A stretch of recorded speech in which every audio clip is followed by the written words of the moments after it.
Good morning, class. Very good morning to all of you, Jyoti and Lakshmi, Vibhuti. मेरी आवाज clear है आप सभी को? प्लीज बता दीजिए मेरी आवाज आ रही है क्या सभी को? यस सर, क्लियर है। पिछली क्लास में हमने लास्ट क्लास में हमने कहाँ तक पढ़ लिया था?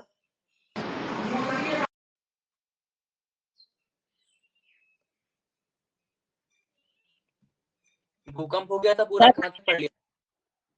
लास्ट में वो विवर्तनिक भूकंप वाला नहीं, भूकंप के प्रभाव और परिणाम। अच्छा, वो मेंस वाला टॉपिक, ठीक है। यस सर, इसमें 4 टॉपिक हो गया था, 4। हाँ ठीक है, चलिए आगे पढ़ते हैं फिर। इसके बाद हमें इसी में थोड़ा सा आगे पढ़ना है। जैसे कि कुछ क्षेत्र भारत में भूकंप के क्षेत्र होते हैं, उनके बारे में देख लेते हैं। चलिए शुरू करते हैं। उससे पहले आपसे मैं कुछ पूछूंगा, यदि आपने रिवाइज किया है कि नहीं किया, देखें जरा।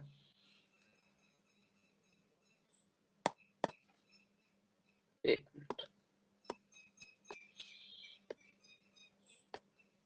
पहली बात तो ये बताइए कि भूकंप आने का कारण, आंसर करिए सभी लोग। भूकंप आने का मुख्य कारण क्या है? सर, मैग्मा जो प्लेटों का विघटन। हाँ, ये भी है, प्लेटो का। सही है, वेरी गुड। जब पृथ्वी पर जिस जगह पर हमें पहली बार भूकंप महसूस होता है, उस केंद्र को क्या कहते हैं?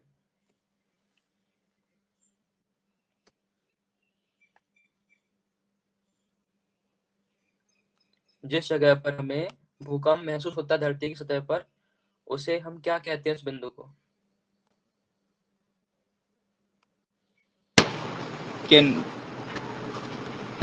मध्य केंद्र ऐसे ही कुछ नहीं, केंद्र नहीं होगा। और कोई आंसर करेगा? लक्ष्मी, ज्योति, आप करेंगे? आंसर करें।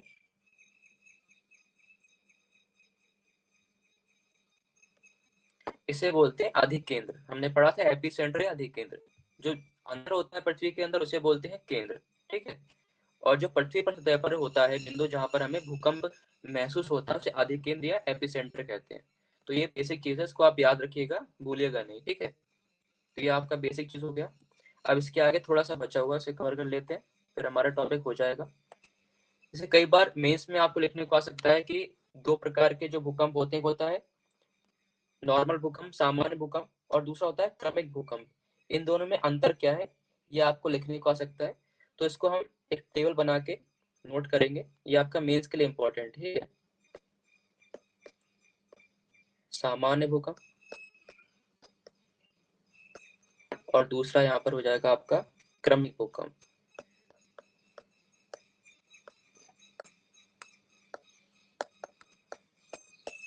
अब दोनों में बेसिक अंतर क्या है? अंतर ये है कि जब सामान्य भूकंप आता है तो इसका जो आयाम है, एम्पलीट्यूड है, कितना इसकी क्षति पहुंचाएगा, ये इसमें एक फिक्स चीज होती है कि इतनी क्षति पहुंचाएगा। मान लीजिए 7 वैल्यू का भूकंप आता है, तो विद्वानों को ये मालूम रहेगा कि हाँ, इससे आघात होने वाला है, कितनी क्षति होने वाली है आम जनजीवन को। लेकिन क्रमिक में ऐसा नहीं होता, यहाँ पर हम पता नहीं कर सकते हैं। क्रमिक में क्यों नहीं पता कर सकते हैं? क्योंकि ये लगातार नहीं आते, एक के बाद एक आते हैं। और सामान्य भूकंप जब आता है तो पहले एक झटका, फिर दूसरा लगातार आते जाता है। लेकिन इसमें गैप देखने को मिलता है क्रमिक भूकंप में। बस ये बेसिक सा अंतर है। तो पहले हम लिखेंगे सामान्य भूकंप के बारे में। लिखेंगे एक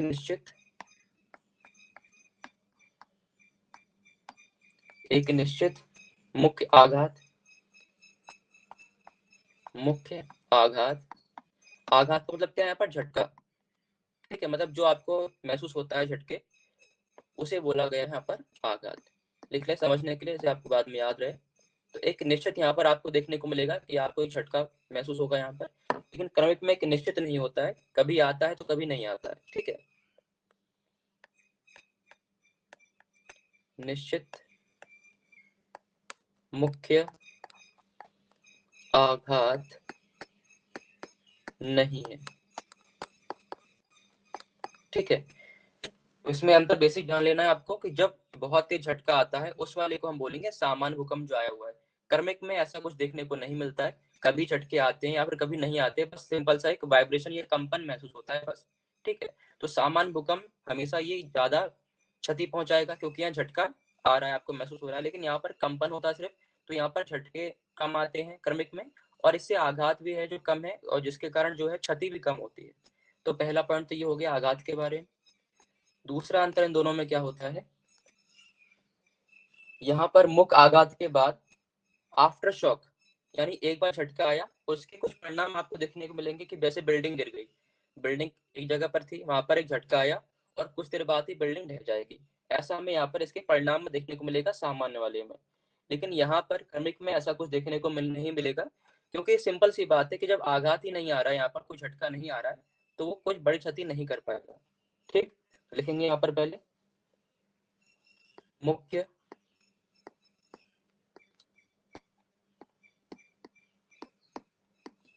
आपका मेंस में पूरा टॉपिक ये दिया हुआ है, इसमें आपको ये गतिविधियां पढ़नी होती हैं। मुख्य आघात के बाद आफ्टर शॉक, आफ्टर शॉक आता है। क्या है आफ्टर शॉक, मतलब एक और झटका आएगा जिससे कि वहां पर क्षति आपको देखने को मिलेगी। यहाँ लिखेंगे आमतौर पर, क्या है ये आफ्टर शॉक? हाँ आफ्टर शॉक, यानी झटके के बाद जो हमें देखने को मिलेगा, शॉक एक थोड़ा सा झटका जिससे कि कोई क्षति आपको देखने को मिलेगी, जैसे कोई बिल्डिंग है मान लेते हैं, ठीक है, तो एक बार झटका आया भूकंप का, लेकिन अभी बिल्डिंग गिरी नहीं है, इसके बाद एक हल्का सा झटका और आएगा जिससे कि ये बिल्डिंग पूरी तरह ढह जाएगी, उसे बोला गया आफ्टर शॉक। यानी मुख्य झटके के बाद एक और झटका जब आ जाए जिससे कि क्षति हो जाए, उसे बोला गया आफ्टर शॉक। ठीक, क्लियर है सभी को, कोई दिक्कत तो नहीं आता? No sir. ठीक है, लेकिन आमतौर पर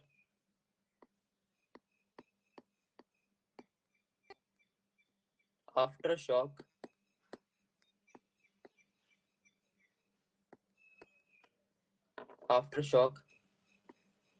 अल्पकालिक होते हैं, मतलब बहुत ही कम समय के लिए, ना के बराबर, अल्पकालिक होते हैं।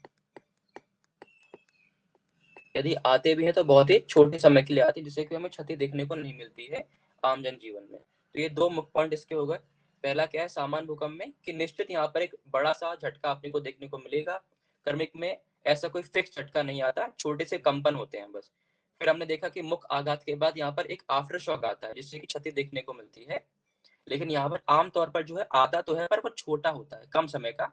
जैसे कोई कम से समय में झटका आएगा तो उससे ज्यादा असर नहीं पड़ेगा। जैसे कोई आपको धक्का दे रहा है, लगातार आपको धक्का देता रहेगा तो एक बार आप गिर जाएंगे, एक बार कोई धक्का देकर आपको मतलब हट जाए तो आप हो सकता है संभाल लें खुद को, लेकिन झटका को देता ही रहेगा तो आप गिर सकते हैं, वो चीज है आफ्टर शॉक। लेकिन यहाँ पर कम समय का झटका, इसलिए क्या होता है, यहाँ पर आफ्टर शॉक है पर बहुत कम समय का है, और इससे क्षति भी हमें देखने को नहीं मिलेगी। ये कुछ बेसिक बातें हैं इन दोनों में, यदि आपको लिखने को आएगा तो आप लिख सकते हैं। ठीक है, एक चीज यहाँ पर और है, इनकी तीव्रता की बात करते हैं, तीसरा पॉइंट। तो भाई जहां पर झटका तेज आ रहा है तीव्रता भी वहां पर क्या होगी, ज्यादा होगी। निम्न से लेकर उच्च तक सभी प्रकार की यहाँ तीव्रता देखने को मिलती है, निम्न से लेकर उच्च तक तीव्रता पाई जाती है। क्रमिक में क्या होगा, कम तीव्रता। ठीक है, अब ये बताइए आप लोग, कॉमन सा क्वेश्चन है, इन दोनों में सामान्य क्रमिक भूकंप में सबसे ज्यादा विध्वंस किससे होगा? अब इतना पढ़ा आपने, खुद लॉजिक लगाइए, विध्वंस किसमें कम होगा किसमें ज्यादा होगा? सामान्य भूकंप में ज्यादा होगा, क्रमिक में कम होगा। वेरी गुड, तो सही जवाब दिया सभी ने, सही आंसर किया है ज्योति और लक्ष्मी ने। तो जैसे हमने अभी देखा कि जहाँ झटका ज्यादा आएगा वहां विध्वंस भी ज्यादा होगा, तो यहाँ पर लिखेंगे ज्यादा विनाशकारी।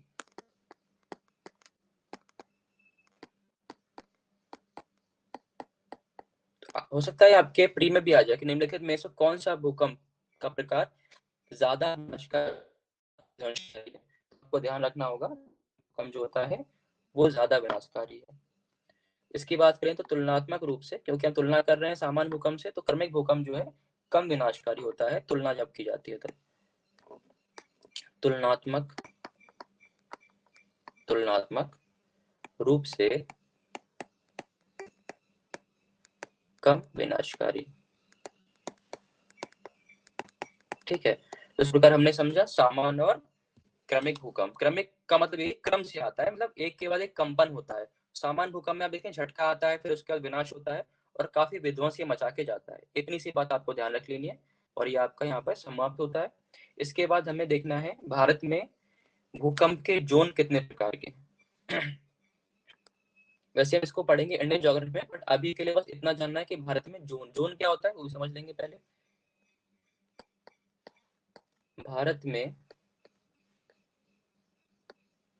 भूकंप के जोन, अभी जोन क्या समझिए, ये एक बड़ी प्लेट है और ये आपकी दूसरी प्लेट है। हमने पढ़ा है कि प्लेट जब टकराती है तो भूकंप आता है। प्लेट टकराएगी तो सबसे पहले आप ये मुझे बताइए, मैं यहाँ पे ए लिख देता हूँ, ए और यहाँ पर ए, फिर ये बी है, ये बी है। तो आप मुझे बताइए जब प्लेट टकराएंगी तो सबसे ज्यादा आपको भूकंप के झटके कहाँ महसूस होंगे, ए पर या बी पर? आंसर करें, किस जगह ज्यादा महसूस बी होगा? पर, बी पर। और लोग बताइए, लक्ष्मी, विभूति, आप आंसर करें। जब प्लेट टकराएगी तो कहाँ पर महसूस होगा आपको झटका ज्यादा? बी पर। ठीक है, लक्ष्मी आप बताओ। सर थोड़ा कंफ्यूजन है, बी पर ही मान लीजिए। नहीं नॉर्मल नहीं, ऐसा देखो कंफ्यूजन क्यों रखना है, लॉजिक लगाओ ना। दो लोग सामने से आके टकरा रहे हैं, ठीक है। अब आप सोचिए जी सबसे पहले जो पहले सिर टकराता है आपस में, तो दर्द कहाँ पर ज्यादा होगा, सिर में होगा ना। ये तो यस कॉमन सर, सी बात। तो पहले जब हम ए में टकरा होगा। रहे हैं तो हाँ, तो जो जगह पहले है, ए पहले आ रहा है, तो ए पर ज्यादा झटका होगा, यहाँ पर तीव्रता ज्यादा होगी क्योंकि ए पास में है। उसके बाद जो तरंगे हैं वो बढ़ेंगी पीछे की ओर। यहाँ टकरा रहा है ना इंसान, यहाँ पर टक्कर हो रही है, तो यहाँ पर झटका ज्यादा महसूस होगा, यहाँ तीव्रता ज्यादा होगी, यहाँ विध्वंस भी ज्यादा होगा। उसके बाद हम बढ़ेंगे पीछे की ओर। तो इस प्रकार ये होता है, इसको ध्यान रखिएगा कि जब प्लेटें पास में होंगे टकराएंगे तो जो चीज पास में है, जो बिंदु पास में है, वहां पर ज्यादा महसूस होता है भूकंप के झटके। इसी प्रकार क्या किया गया है, इसी आधार पर भूकंप के जोन्स को डिवाइड किया गया है, इसलिए मैंने आपको ये समझाया। समझते हैं कितने जोन भारत में होते हैं। पहली बात तो ये कि हमारा भारत जो है आप सभी जानते हैं किससे टकरा रहा है, आंसर करें। हमारी भारत की जो प्लेट है वो किस प्लेट से टकराती है? यूरेशियन प्लेट से, Eurasian. Very good, Eurasian plate. Very good, शाबाश, यूरेशियन प्लेट। इससे हो रही है हमारी टक्कर। लगातार ये आगे बढ़ते जा रहा है और ये है आपकी भारत की प्लेट, ठीक है, ये आगे बढ़ती जा रही है। अब यहाँ पर टक्कर पहले होगी इस बिंदु पे, तो इसको नाम दिया गया है जोन 5। अब इसको लिखना है बस आपको, ऐसे आप चाहे तो बना भी सकते हैं। भारत में कितने जोन है, सबसे पहले जो पहला जोन पड़ेगा जहाँ पर झटका ज्यादा महसूस होता है वो है जोन 5। इसको ऐसे लिखना है रोमन में, ठीक है, ऐसे ही आपको दिया रहेगा एग्जाम में भी। पहले इसको हिंदी में 5 या इसे ऐसे 5 लिख सकते हो बाद में, लेकिन यहाँ पर ऐसे रोमन में बनाइएगा 5। उससे पीछे आप जाएंगे तो आएगा जोन 4, ठीक है। उसके बाद आप और पीछे जाएंगे तो आएगा जोन 3, और पीछे जाएंगे तो जोन 2। बस 2 तक ही है, 1 नहीं है, ध्यान रखना। यहाँ बच्चे कंफ्यूज होते हैं कि हो सकता है 5 से लेके 1 तक, बस ध्यान रखना है 4 ही जोन है। प्री में सवाल आएगा तो आप बताएंगे 4 जोन में बांटा गया है भारत के भूकंपीय क्षेत्रों को, कौन कौन से हैं? जोन 5, 4, 3, 2, ठीक है। तो लिख लेंगे यहाँ पर भारत को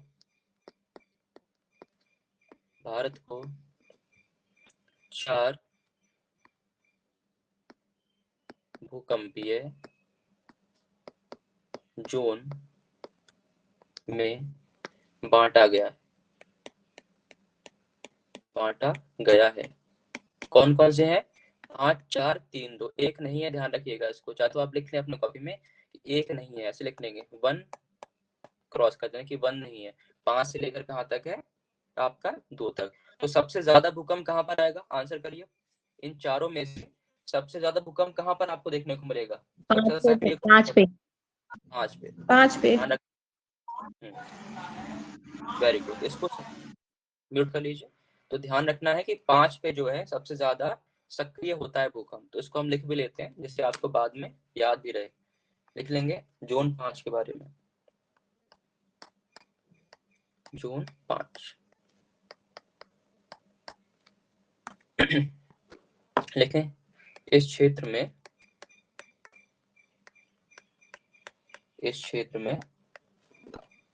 सबसे ज्यादा सक्रिय भूकंप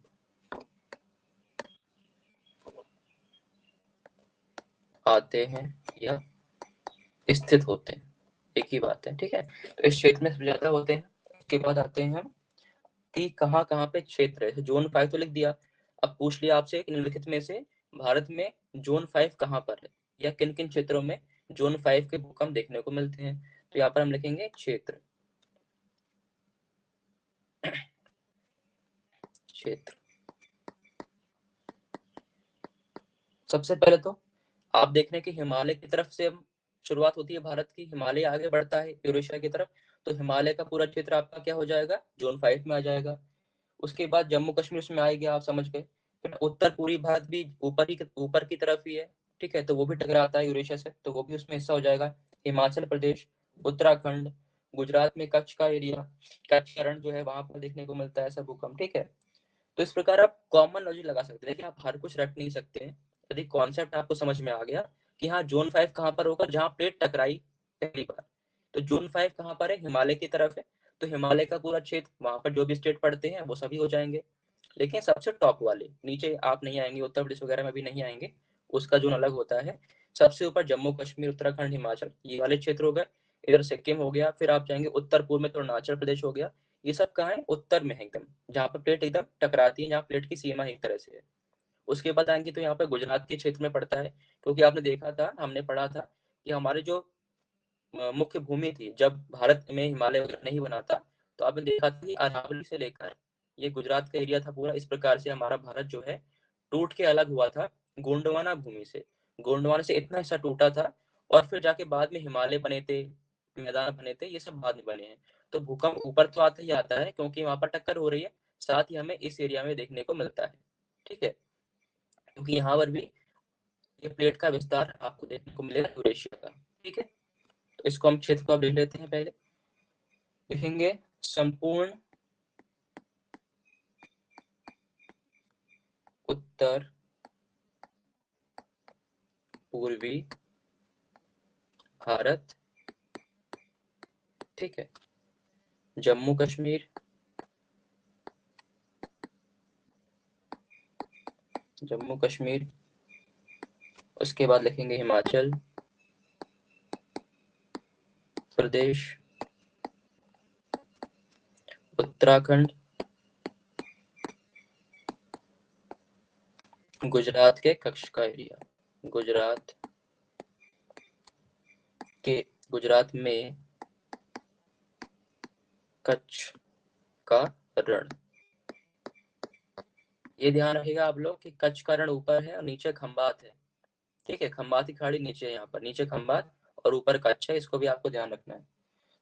और साथ ही साथ यहाँ पे अंडमान निकोबार भी लिख लेंगे आप लोग, अंडमान और निकोबार द्वीप समूह, अंडमान और निकोबार, निकोबार द्वीप, ये क्षेत्र आपका जोन 5 में आता है। इसको आपको प्री के लिए याद कर लेना है, और जब मेंस में आप लिखेंगे तो आप डायग्राम बनाएंगे इस प्रकार से। अगर सवाल बनता है कि भारत में भूकंप का क्या, इस भूकंप की क्या स्थिति है और भारत को कितने भूकंपीय जोन में बांटा गया है, तो आप इस प्रकार लिख के भूकंप के बारे में शॉर्ट नोट, उसके बाद ये डायग्राम बना के वहां पर आप इसको दर्शा सकते हैं। डायग्राम के साथ आप जो है करेंगे तो आपको ज्यादा अच्छे नंबर मिलेंगे। फिर आप जोन 5 लिखेंगे, उसको समझा देंगे। अब आते हैं जोन 4 पर, जोन 4। अब यहाँ पर क्या होगा, थोड़ी सी तीव्रता कम हो जाएगी। जैसे कि आपने देखा जोन 5 में ज्यादा थी, तो यहाँ पर जो है जोन 5 के तुलनात्मक रूप से तुलना करेंगे तो तीव्रता हमें कम देखने को मिलेगी। ठीक है, तीव्रता जोन 5 से कम तुलना की जाएगी यहाँ पर, 5 से कम। ठीक है, उसके बाद आते हैं जोन 3 पर। अब आपको क्षेत्र पर जोन 5 में इंपॉर्टेंट है याद करना, क्योंकि यहाँ पे सबसे सक्रिय भूकंप थे। बाकी हल्के फुल्के तो भारत में आते रहते हैं। एक चीज और आपको दिमाग में याद कर लेनी है कि जो आपका नीचे का भारत है, प्रायद्वीपीय भारत, यहाँ भूकंपीय घटना देखने को नहीं मिलती है, क्योंकि यहाँ पर देख रहे हैं आप समुद्र तीनों साइड से, यहाँ समुद्र, यहाँ समुद्र, यहाँ भी पानी है, यहाँ पे आपका बंगाल की खाड़ी है, यहाँ पर अरब सागर है, यहाँ नीचे हिंद महासागर है। तो जहाँ पर जल होगा वहां भूकंप आएगा नहीं, क्योंकि भूकंप के लिए आपको प्लेट चाहिए, प्लेटों का टकराना जरूरी है। तो नीचे का जो एरिया है भारत का, प्रायद्वीपीय भारत, यहाँ भूकंप क्षेत्र नहीं है, यहाँ पर भूकंप कम से कम आता है। जो प्रभाव देखने को मिलता है वो जहाँ यहाँ पे आएगा, उत्तर भारत में आएगा, हिमालय में आएगा, इसी का प्रभाव देख सकते हैं। बट यहाँ पर कोई भी फोकस या केंद्र नहीं होता, यहाँ भूकंप का जन्म नहीं होता। इस प्रकार आपको ये चीज दिमाग में याद रख लेनी है। अब आते हैं जोन 3 पर। यहाँ पे क्या होगा, अब इसकी तीव्रता क्या होगी, तीव्रता जोन 4 से कम हो जाएगी। बस ऐसे ही आपको लिखते जाना है यहाँ पर तुलना के रूप में, तीव्रता जोन 4 से कम। फिर आ जाएगा आपका जोन 2, यहाँ पर क्या होगा, तीव्रता 3 से कम हो जाएगी, 3 से कम। बस इतना आपको यहाँ पर ध्यान रखना है। और ये आपका हो गया है भारत के जो, बाकी इसके बारे में फिर से हम जब इंडियन ज्योग्राफी पढ़ेंगे तो वहां पर और नई चीजें भी वहां जाननी होगी, पर वो इंडियन ज्योग्राफी का पार्ट होगा। ठीक है, नोट हो गया सभी का, कोई दिक्कत तो नहीं आता, बताइए। सारी बातें क्लियर हैं आप सभी को? विभूति, लक्ष्मी, ज्योति, नूर सभा? Yes sir. नूर आपने लेट ज्वाइन किया शायद। समझ में आ गया सभी को, कोई दिक्कत तो नहीं है? चलिए आगे बढ़ते हैं। अब हमें अगला टॉपिक कवर करना है, वो है सुनामी। बहुत छोटा टॉपिक है ये प्री के लिए इंपॉर्टेंट है, मेंस में इतना अभी तक नहीं पूछा गया सवाल इससे। सर क्या पढ़ा रहे हैं ज्योग्राफी में? ज्योग्राफी में हम पढ़ रहे थे भूकंप, अब हम पढ़ेंगे सुनामी के बारे में। ठीक है, तो ये क्या आपदा वाला है क्या? नहीं आपदा नहीं है ये, आपको लग रहा हो कि आपदा वाला है, बट ये हमारा टॉपिक है। जब अपने प्लेट्स को पढ़ा था, प्लेट्स जब टकराती हैं उन्हीं के प्रभाव आप देख पा रहे हैं। जो सुनामी आती है, भूकंप आती है, प्लेटों के टकराने के बाद ही सब देखने को मिलता है। तो ये कॉमन टॉपिक है जो आपको आपदा वाले में पढ़ने होंगे, पर वहां पर अलग चीज पढ़ेंगे आप। वहां पढ़ेंगे प्रबंधन, कि मैनेज कैसे करें, कि भूकंप आ गया है उसके बाद जो है हमें क्या क्या सावधानी बरतनी चाहिए, भूकंप आने से पहले हमें क्या क्या करना चाहिए। वहां पर आपको ये नहीं पढ़ाया जाएगा कि भूकंप कैसे आता है, कारण जो है वो ज्योग्राफी में पढ़ा जाता है। और GS3 में जो आपका ये आपदा प्रबंधन है, वहां पढ़ेंगे इनका मैनेजमेंट, कैसे अधिकारी बन जाएंगे, अधिकारी बनने के बाद मैनेज कैसे करेंगे आप अपने क्षेत्र को। ठीक है, लेकिन ओके यह है कि सर। ओवरलैप होता है, कारण आपको यही समझना होगा। तो यही फायदा होता है मेंस में, कई टॉपिक ओवरलैप करते हैं। जैसे आप, यदि आपका ऑप्शनल पॉलिटिकल साइंस होता है तो वहाँ आपको पॉलिटी में GS2 में हेल्प करता है। ठीक है, तो कई सारे टॉपिक्स होते हैं। आप जैसे ज्योग्राफी आप पढ़ रहे हैं तो ये आपका एनवायरनमेंट में भी हेल्प करेगा और डिजास्टर मैनेजमेंट, आपदा प्रबंधन में भी हेल्प करेगा। 2 पेपर में आपकी हेल्प करता है ज्योग्राफी। तो आपको एक साथ लेके चीजों को पढ़ना है। ठीक है, चलिए पढ़ते हैं सुनामी के बारे में। सुनामी,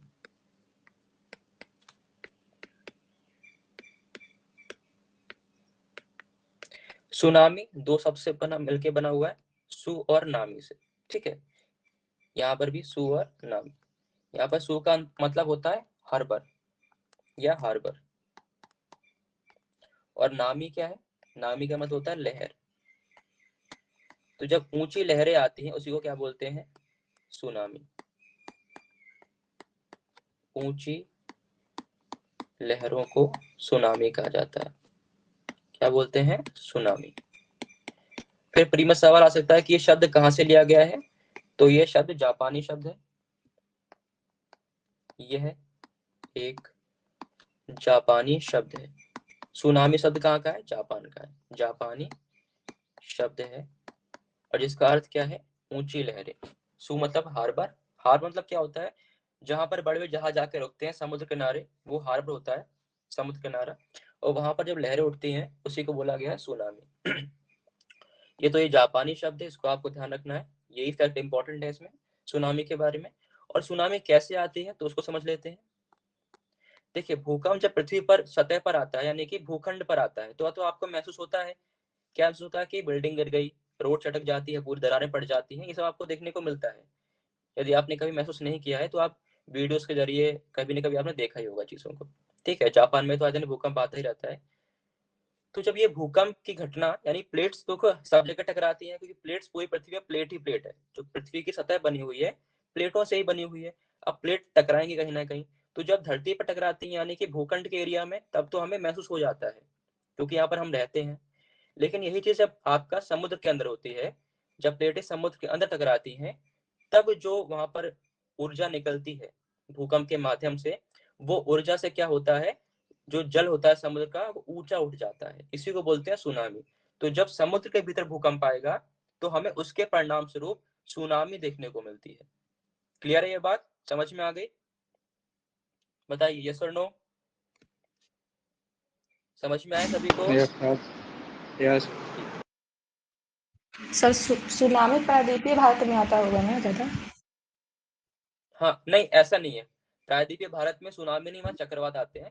हम बात करें पूरी समुद्र की बात कर रहे हैं। अब समुद्र के किनारे आप रहेंगे तो उसका पानी आपके ऊपर आ सकता है, पर सुनामी तो समुद्र में ही आएगी। ठीक है, लहरें उठ के आपके क्षेत्र में आ सकती हैं जमीन पर, लेकिन सुनामी आएगी तो समुद्र के अंदर ही आएगी। ठीक, बाकी चक्रवात जब आते हैं तो उसका प्रभाव देखने को मिलता है हमें हमारी पृथ्वी की सतह पर। उड़ीसा के क्षेत्र में आप देखते होंगे कई बार चक्रवात बहुत खतरनाक रूप से आता है, सब कुछ विध्वंस कर देता है। तो उन दोनों चीज में अंतर है। सुनामी हमें याद रखना है समुद्र में ऊंची उठने वाली लहर है, और इसका कारण है समुद्री भूकंप। लेकिन इसकी जो उत्पत्ति होगी वो भूकंप की होगी, वो समुद्र के अंदर होगी, ध्यान रखिएगा। पृथ्वी पर जो भूखंड है वहां पर नहीं होगी, समुद्र में होगी। ठीक, चलो इसको लिख लेते हैं।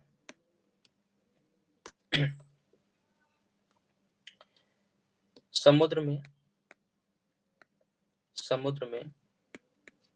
जब भूकंपीय घटना घटित होती है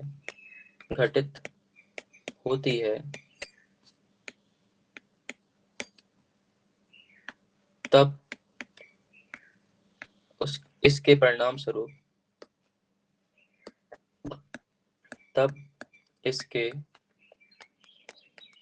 परिणाम स्वरूप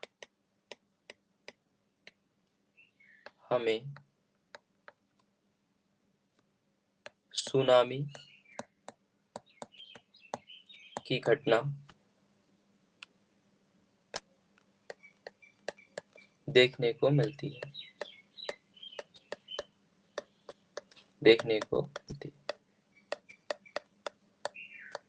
बस इतना सच में आपको याद रखना है प्री के लिए। पहली बात क्या कि ये जापानी शब्द सुनामी, जिसके अर्थ क्या है, सु का मतलब होता है हार्बर, और सुनामी का लहर। जब ऊंची लहरें उठती हैं समुद्र के अंदर या समुद्र की सतह पर तो उसे बोलते हैं सुनामी। ठीक है, कब होता है ये? जब समुद्र में भूकंपीय घटना होती है, उसके बाद हमें ये महसूस होता है कि समुद्र की जो लहरें हैं वो ऊंची उठी हैं, इसी को हम सुनामी नाम दे देते हैं। ये हुआ सुनामी के बारे में। अब यहाँ से कुछ एग्जाम्पल आपको लिख लेने हैं, यदि मेंस में आ गया तो, क्योंकि भूकंप का ही एक तरह से परिणाम है। हो सकता है तो भूकंप सुनामी के बारे, दोनों के बारे में पूछ ले आपसे शॉर्ट नोट्स में। तो आप यहाँ पर एग्जाम्पल के रूप में, उदाहरण के रूप में कुछ लिख लेंगे जिससे आपको मेंस में हेल्प हो जाए। उदाहरण लिखेंगे यहाँ पर 1960 में ग्रेट चिली सुनामी।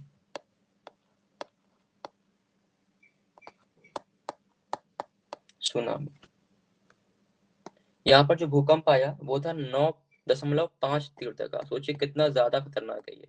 मतलब 8 जैसे ही आता है तो 8 के बाद जो है क्षति होना शुरू हो जाती है, और यहाँ पर है 9, यानी बहुत ही घातक था, बहुत ही विध्वंसकारी था ये तीव्रता का भूकंप आने के कारण। तो ये आप एग्जाम्पल में याद रखेंगे।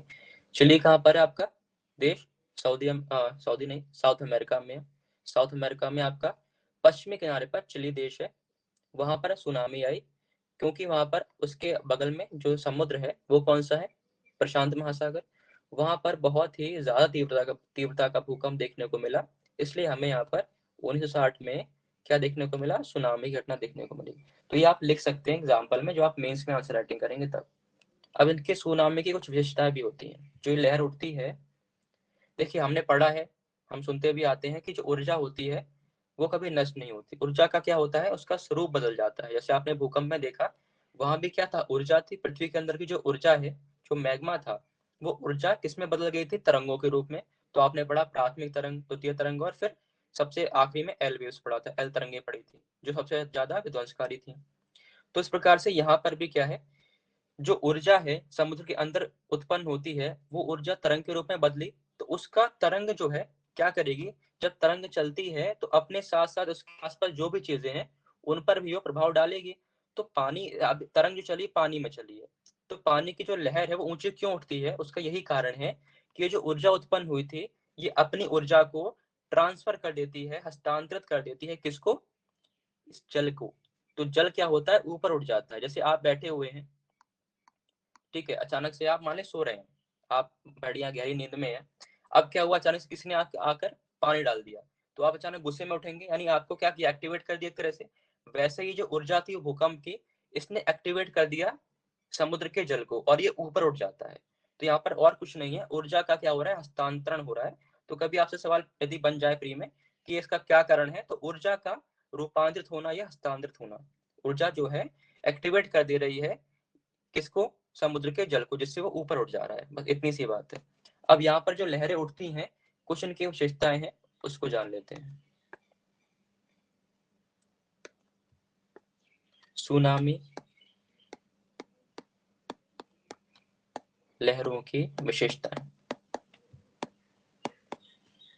ये प्री में आ सकता है कथन के रूप में आपके सामने विशेषताएं, और बाकी मेंस में तो आप लिखेंगे जब आएगा। तो सुनामी लहरों की विशेषताएं, क्या विशेषताएं हैं सर? तो पहली बात यह है कि जो उनका वेव की लेंथ है, जो तरंग उत्पन्न होगी, जो लहरें उत्पन्न होंगी, उनका तरंग दैर्घ्य यानी कि तरंग की लंबाई जो होगी वो ज्यादा होगी। आप देखते हैं ऊंची ऊंची तरंगें उठती हैं, आपने मूवीज वगैरह में कभी देखा हो, चाहे तो आप यूट्यूब कर लेंगे बाद में, तो आप देखेंगे बहुत ऊंची ऊंची तरंगें उठती हैं। ठीक है, तो पहली बात यहाँ पर उच्च तरंग दैर्घ्य, तरंग दैर्घ्य, ये क्या होता है? तरंग की लंबाई, वेवलेंथ भी इसको कहा जाता है इंग्लिश में। ठीक है, दूसरी बात यहाँ पर क्या है? आयाम कम होता है, कम आयाम। आयाम को बोलते हैं एम्पलीट्यूड, यानी कि जो लहर है, मान लेते हैं ये लहर है इस प्रकार से, एक ये लहर है और एक ये दूसरी लहर। ठीक है, अब इन दोनों में आयाम की बात की जाए तो आयाम क्या होता है? ये जो लाइन खींची है बेस लाइन, यहाँ से ये जो ऊंचाई है इस लहर की, सबसे ज्यादा ऊंचाई, इसे बोलते हैं ए से एम्पलीट्यूड। ठीक है, और यहाँ पर आप देखेंगे ये भी क्या एम्पलीट्यूड है। तो जो हाइट होती है, जो ऊंचाई होती है, कहाँ से? ये तरंग की बेस लाइन से, आधार से, उसको बोलते हैं आयाम। तो इसका जो आयाम है वो कम होता है। बस आप ये ध्यान रख लीजिए, बाकी साइंस की बातें टेक्निकल, इसमें मत जाइए, बस ये ध्यान रखिएगा आयाम कम है और तरंग दैर्घ्य ज्यादा है। अब ये कैसे याद करेंगे? तो याद कर लेंगे, दिमाग में टिक बना लेंगे कि जो वेवलेंथ है, तरंग की लंबाई है, उसका आयाम से उल्टा संबंध है। तो जब आयाम कम होगा तो तरंग दैर्घ्य ज्यादा। ठीक है, इसको आप ऐसे याद कर सकते हैं। बाकी समझाने के मैंने आपको बता दिया तरंग दैर्घ्य क्या होता है, सॉरी आयाम क्या होता है, ऊंचाई होती है आधार लाइन से। ठीक है, इसको एम्पलीट्यूड भी कहा जाता है। तीसरी बात यहाँ पर उच्च वेग। वेग मतलब पता ही आपको, स्पीड, वेलोसिटी। उच्च वेग, स्पीड बहुत ज्यादा होगी, क्योंकि भूकंप भी बहुत ज्यादा तीव्रता का होगा, तो उतना ही क्या होगा, उसके पानी के चलने के वेग भी उतना ही ज्यादा होगा। चौथी बात यहाँ पर होगी उच्च गतिज ऊर्जा। आप में से कौन मुझे बताएगा गतिज ऊर्जा क्या होती है? कभी किसने पढ़ा हो साइंस में तो मुझे बता। यस सर, बताओ। ऊर्जा दो प्रकार का, ऊर्जा गतिज ऊर्जा, स्थिज ऊर्जा। हाँ, उस जो गति करते हुए ऊर्जा प्राप्त करती है। एग्जाम्पल बता सकते हैं कोई? गतिज ऊर्जा, हाँ जो गति में हो, गति गति जो गति कर रहा हो उसमें ऊर्जा प्राप्त होती है, गतिज ऊर्जा गति। और एक गति करते हुए ऊर्जा, एक एचटी जैसे रॉकेट। ठीक है, चलिए अब मुझे बताइए, मैं दो आपके सामने एग्जांपल रखता हूँ, मुझे बताना गतिज ऊर्जा किसमें होगी। म्यूट रखिए प्लीज एक बार, बहुत नॉइस आ रहा है आपकी तरफ से, ध्यान से सुनिएगा। एक ये क्या है, ये बांध है, ये क्या है, बांध, ठीक है, और इसमें पानी भरा हुआ है इस प्रकार से, पानी यहाँ पर इस तरह रुका हुआ है और ये बांध है। दूसरा नदी बह रही है इस प्रकार से। अब मुझे बताओ आपकी गतिज ऊर्जा किसमें होगी? नदी में। किसमें होगी? नदी में। ठीक है, तो सबको समझना है, विभूति ने सही बताया था, जो चीज चलती है उसमें आती है गतिज ऊर्जा, और जो स्थिर है उसमें आती है स्थितिज ऊर्जा। इंग्लिश में यदि आप सुनना चाहें तो काइनेटिक एनर्जी और दूसरी होती है पोटेंशियल एनर्जी, ठीक है। तो याद रखेंगे यहाँ पर, क्योंकि आप देख पा रहे हैं कि लहरें चलेंगी, उन्हें रोकने वाला कोई है नहीं, तो यहाँ पर क्या होगा, गतिज ऊर्जा होगी, क्योंकि यहाँ पर गति हो रही है तरंगों में। तो चार बिंदु आपको ध्यान रखने हैं। सुनामी की क्या विशेषताएं लहरों की? तरंग दैर्घ्य ज्यादा, यानी वेव्स की जो लंबाई होगी, ऐसे चलेंगी, खूब लंबी लंबी तरंगे चलेंगी। उनका आयाम कम होगा, स्पीड वेग बहुत ज्यादा, गतिज ऊर्जा बहुत ज्यादा। क्यों गतिज ऊर्जा ज्यादा है? क्योंकि वेग ज्यादा है, और वेग ही क्या है, उसी से क्या उत्पन्न होती है, गतिज ऊर्जा। ठीक है, यहाँ तक कोई समस्या तो नहीं है सभी को? एक बार यस कमेंट कर दीजिए, फिर हम आगे बढ़ेंगे। हाँ, एक बार आयाम का मतलब फिर से बता दीजिएगा। देखो मैं समझाता हूँ सिंपल आपको। आयाम का मतलब कुछ नहीं, एक लहर है, ठीक है, और ये हम बनाते हैं एक बेस लाइन बीच में से। इस आधार लाइन से क्या होता है, जितनी भी ऊंची ये जाती है, सबसे ऊंची, यहाँ की बात नहीं करेंगे, सबसे ऊंचा यहाँ पर इस बिंदु पर है। जैसे नीचे की ये लहर है, इसके सबसे ऊंचा बिंदु यहाँ, सबसे नीचा बात करें तो यहाँ पर है, और सबसे ऊंचा यहाँ पर है, ठीक है। तो ये जो लाइन दिखा रही है आपको, ये दिखा रहा है इसका आयाम, यानी कि कितना ऊंचा गया है ये, एक हाईएस्ट पॉइंट कितना गया, उसके बाद फिर नीचे आना शुरू कर दिया इसने। तो आयाम क्या, सबसे ऊंचा बिंदु है उस लहर का, उस वेव का, बस और कुछ नहीं है, ठीक है। समझ में आ गया? Yes sir. ठीक है, चलिए, भूकंप आपका सुनामी हो गया। अब सुनामी के कुछ बारे में एक्स्ट्रा इन्फॉर्मेशन मैं आपको नोट करा देता हूँ, जो आपके प्री के लिए इंपॉर्टेंट है, और भी ये करंट में भी था, इसलिए लिखेंगे भारतीय राष्ट्रीय। देखिए, आप जो भी सब्जेक्ट पढ़ते हैं, ठीक है, कोई भी सब्जेक्ट हो आपका, यदि करंट में उससे जुड़ा कुछ भी टॉपिक चलता है तो आप उसको अवश्य पढ़ा करें, और पेपर एक बार नजर फेर लिया करें, भाई आप उसको पढ़ ना पाए पर कम से कम हेडिंग देख लिया करें कि क्या चल रहा है आसपास समाज में, ठीक है। भारतीय राष्ट्रीय महासागर, महासागर सूचना सेवा केंद्र, सेवा केंद्र, ठीक है, इसे बोलते हैं इंग्लिश में इनकोइस। ये न्यूज में क्यों था? इसको भी अवार्ड मिला हुआ है, सुभाष चंद्र बोस आपदा प्रबंधन पुरस्कार मिला है इनकोइस संस्था को। संस्था क्या, केंद्र सेंटर है ये। क्या करती है ये? तो समुद्र में जो लहरें उठती हैं उसके बारे में ये डाटा प्रोवाइड कराती है भारत सरकार को। इसके बारे में लिखेंगे हम। यह है केंद्र, हैदराबाद, हैदराबाद में स्थित है।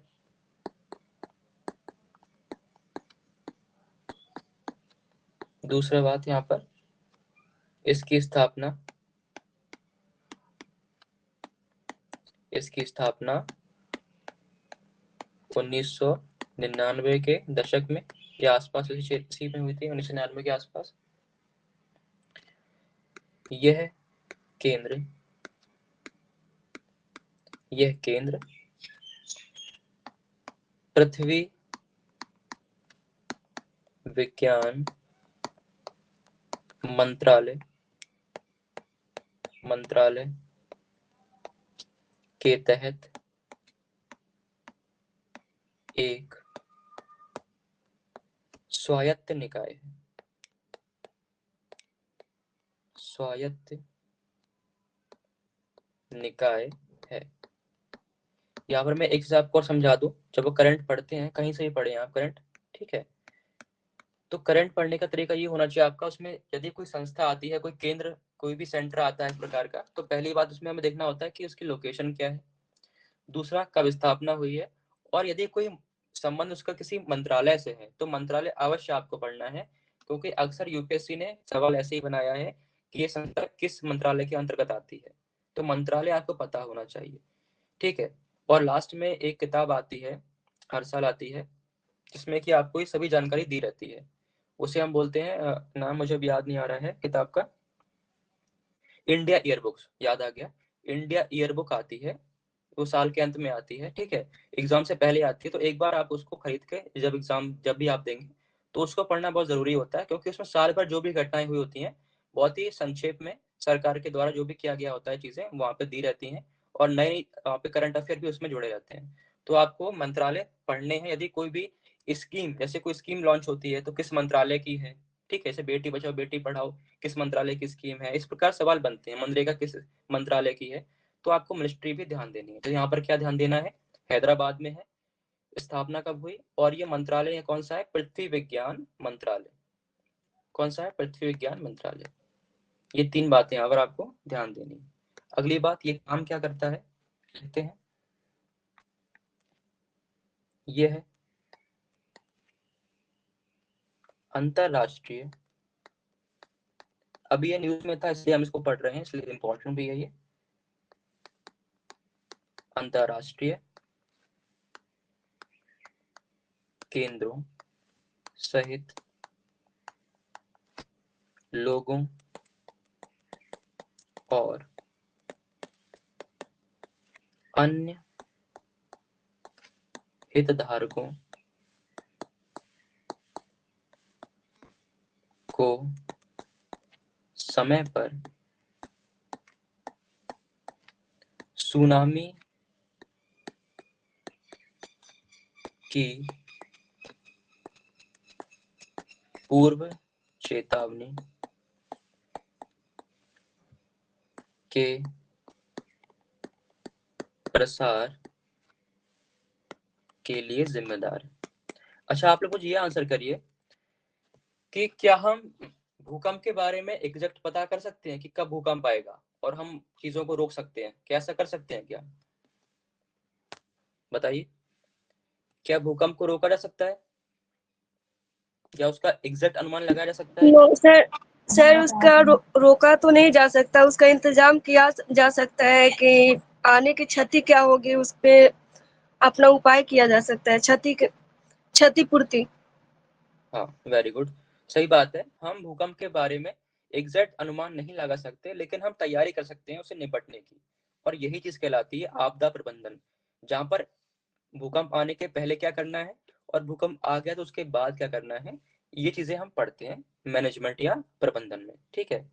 तो उसी प्रकार ये सुनामी जो है, इसके बारे में भी एग्जैक्ट जानकारी नहीं मिल पाती है, क्योंकि आप जानते हैं प्राकृतिक घटना है, और प्रकृति में कब क्या चीज घटित होने वाली है, अभी के लिए मनुष्य के लिए जानना ये इतना कठिन हो चुका है, मतलब अभी वो जान नहीं पाए हैं, हो सकता है आगे हम ऐसी खोज कर लें कि हम जान पाए, बट अभी के लिए ये लगभग असंभव है कि हम एग्जैक्ट पता कर सकें कि कहाँ पर ये घटना होने वाली है।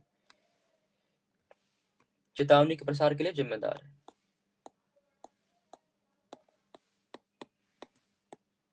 तो इसका उद्देश्य क्या है, ये क्या करता है, अंतरराष्ट्रीय केंद्रों को, सिर्फ भारत में ही नहीं हेल्प करता है, ये अंतरराष्ट्रीय संस्थाओं को भी ये डाटा देता है, किसके बारे में, तो सुनामी की चेतावनी के बारे में, ये आपको यहाँ पर ध्यान रखना है, ठीक है। तो यहाँ पर 4 पॉइंट आपको इसके बारे में याद रख लेना है कि हैदराबाद में स्थित है इसका सेंटर जो है, और स्थापना 1999 में हुई थी, और इसका मंत्रालय क्या है, पृथ्वी विज्ञान मंत्रालय, ठीक, क्लियर यहाँ तक, कोई दिक्कत, कोई डाउट बताइए, सभी को सारी बातें क्लियर हो गई हैं, कमेंट में यस करें, फिर आगे बढ़ेंगे। नूर, युवती, ज्योति, एक मिनट सर, एक मिनट। ठीक है।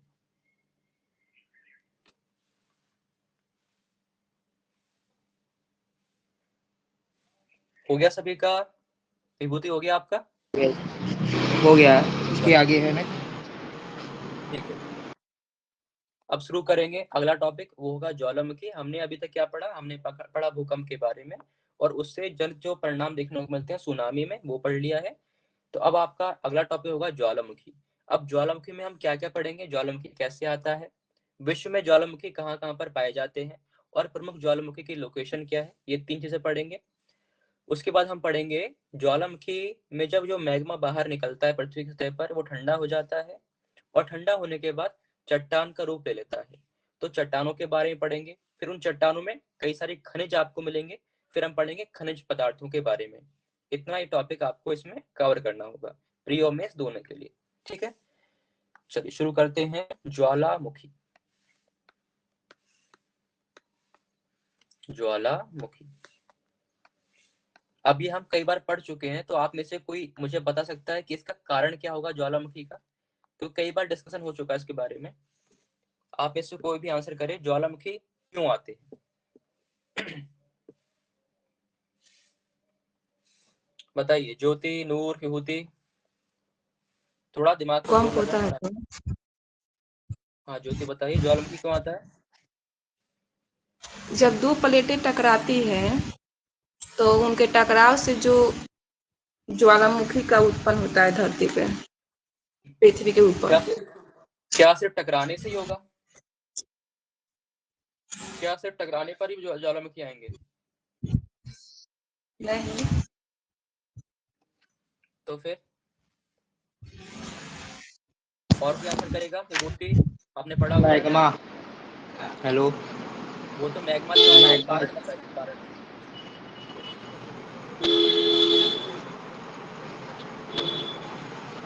ज्वालामुखी क्यों आते हैं, क्या कारण है?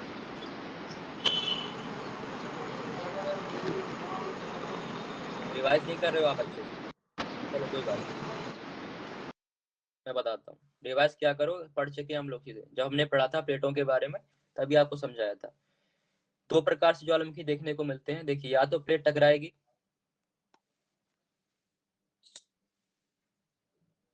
इसलिए कहता हूँ रिवीजन किया करो आप लोग। ठीक है, रिवीजन बहुत जरूरी है। 2 प्लेट टकराती है, तो जब जो हल्की प्लेट है वो जाएगी नीचे, सॉरी हल्की नहीं, भारी वाली जाती है नीचे, और हल्की वाली ऊपर रहती है। ये जो भारी प्लेट है नीचे जाती है, और नीचे जाने पर क्या होता है, जब ये पहुंच जाती है इतनी गहराई में, कहाँ पर, जहां पर इसको मैग्मा देखने को मिलता है। तो मैग्मा बहुत ही गर्म अवस्था में होता है, और ये इस प्लेट के इतने हिस्से को जो मैंने काला किया हुआ है इसे गला देता है। उसके बाद ये मैग्मा यहाँ से बाहर निकलना चाहता है, लेकिन यहाँ पर जब इसको सतह पतली होगी तब तो ये बाहर निकल जाएगा, यदि सतह मोटी होगी ज्यादा तो ये बाहर ना निकल के यहीं पर जम जाता है। पहली बात ये हो गई। दूसरी बात क्या होता है, जब 2 प्लेटें अलग अलग जाती हैं तब भी भूकंप आता, ज्वालामुखी आता है। जब प्लेटें विपरीत दिशा में मूव करती हैं, अलग अलग दिशाओं में जाती हैं, तब भी क्या होगा, ज्वालामुखी आएगा। क्यों आएगा? क्योंकि हमें पता है प्लेटों के नीचे क्या भरा हुआ है, मैग्मा। क्या है नीचे? मैग्मा है, जो कि बहुत ही गर्म अवस्था में है, अर्ध तरल है, और ये बाहर आना चाहता है। तो जैसे इसको जगह मिलेगी, इसलिए कि दोनों भाई दूर हट गए हैं, अब बीच में जगह हो गई है, अब मैं आराम से बाहर निकल सकता हूँ और ये बाहर आ जाएगा इस प्रकार से। तो यहाँ पर ज्वालामुखी हमें दोनों प्रकार से देखने को मिलेंगे, जब प्लेट टकराएगी या फिर प्लेटें आपस में दूर होती हैं। क्लियर है ज्योति, विभूति? क्लियर? समझ में आ गया? जी सर। ठीक है, इसे नोट कर लेते हैं। देखिए, रिवीजन बहुत जरूरी है, तो आपसे भी अनुरोध करूंगा कि रिवीजन डेली किया करें। एक टाइम सेट कर लें, भले 15 मिनट आधे घंटे, पर करा करें। चलिए लिखेंगे कारण। म्यूट कर लीजिए प्लीज। कारण लिखेंगे आप पहले, सबसे पहला कारण।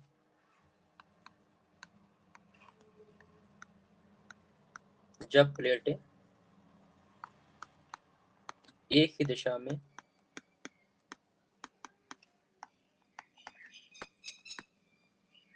चलकर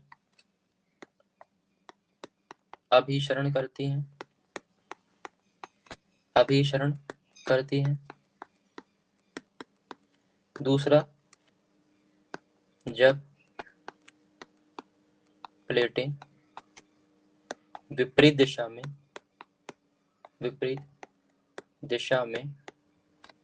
संचलन करती।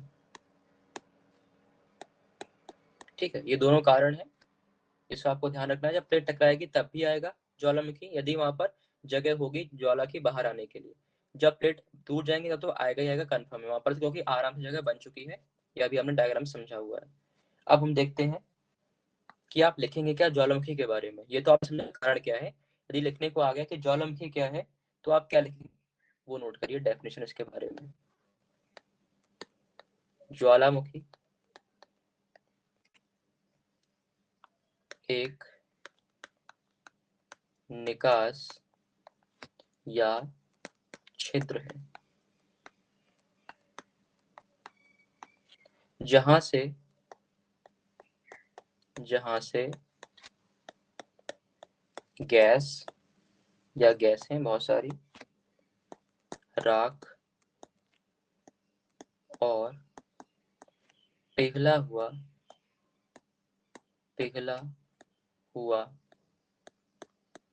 चट्टानी पदार्थ, क्योंकि जो अंदर चट्टानी है वही पिघल के मैग्मा बन जाती हैं, हम पढ़ चुके हैं कई बार। चट्टानी पदार्थ किसे क्या बोलते हैं, लावा। पृथ्वी की सतह पर निकल जाता है। तो आप जब भी लिखें ज्वालामुखी के बारे में तो आप यही लिखेंगे इंट्रो में, परिचय में, कि ज्वालामुखी क्या है, एक निकास है जहां से क्या निकलता है, गैसें निकलती हैं, राख या पिघला हुआ चट्टानी पदार्थ जिसे लावा कहा जाता है। कहाँ निकलती है, तो पृथ्वी की सतह पर। ये हुआ आपका ज्वालामुखी। फिर हम इसके बारे में कंटिन्यू करेंगे कल। ठीक है, अब आप लोग ये बताइए कोई डाउट तो नहीं है आज की क्लास में, सारे टॉपिक समझ में आ गए हैं? यस और नो? जी सर। जी। तो कल सुनो एक बात और, कल हम एमसीक्यू करेंगे, तो आप सभी जो है रिवाइज करके आना। एमसीक्यू किस में करेंगे आप, सुनामी और भूकंप के बारे में। ठीक है, तो उसको अच्छे से रिवाइज करके आना, फिर हम उसके एमसीक्यू कर लेंगे, तो आपका जो है टॉपिक एक अच्छे से तैयार हो जाएगा। नूर, कल आपका यहाँ पर क्वेश्चन लगवाए जाएंगे, आप बीच में गायब हो जा रही हैं, शायद समस्या नेटवर्क की आपके साथ। तो आप सुन लीजिए, कल यहाँ पर क्वेश्चन करेंगे, तो आप रिवाइज करके आइएगा भूकंप वाला टॉपिक और सुनामी वाला जो आज पढ़ाया गया है। ठीक है, चलिए क्लास को यहाँ पर समाप्त करते हैं। आप सभी का बहुत बहुत धन्यवाद क्लास को ज्वाइन करने के लिए। रिवीजन करते रहें और आगे थैंक यू बढ़ें। सर। Thank you everyone.